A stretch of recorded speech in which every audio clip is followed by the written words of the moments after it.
Umar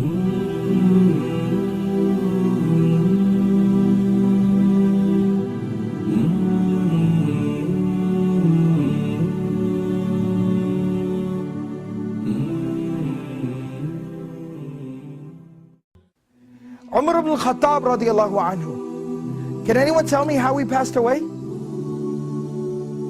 was stabbed while he was leading the prayer. Alright, he was stabbed while he was leading the prayer. The narration goes on to tell us that Umar radiallahu anhu has this big open wound. He had literally a hole in his stomach. And he's lying there and he's bleeding out and he's fading in and out of consciousness. And then while he's in that state and in that condition, he hears the call, the adhan for prayer. And he starts getting up. Everyone around him is like, oh, wait a second, where do you think you're going?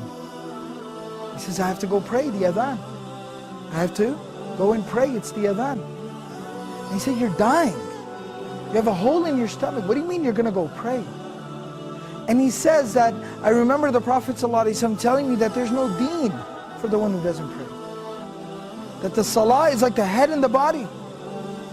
I have to go and pray.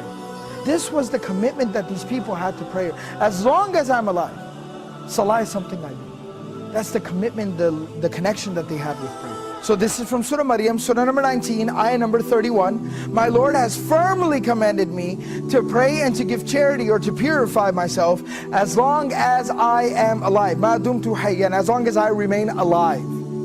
This is a statement of Isa alayhi salam. This is a very powerful reminder about our approach to prayer and how we approach prayer and how we perceive and think and how we implement prayer in our lives. You see, we're supposed to pray, it's saying, as long as I am alive. Till my last breath, I am committed to salah, to prayer. Now what does that exactly mean? It means no matter what comes up, prayer is something that I will hold on to till my last breath. I will concern myself with till death. And the Prophet ﷺ demonstrated this, he lived this. Now this isn't just theory, this isn't something just fancy to say, it's not just a fancy slogan, the Prophet ﷺ lived it. You know, about a week before the passing of the Prophet ﷺ, he fell very ill. He became ill. And the Prophet ﷺ was incapable of standing up and even walking on his own, very soon after.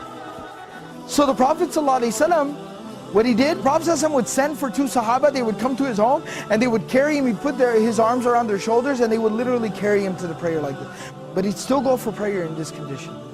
He'd still go to pray like this. Teaching us, prayer is something we do till our last breath.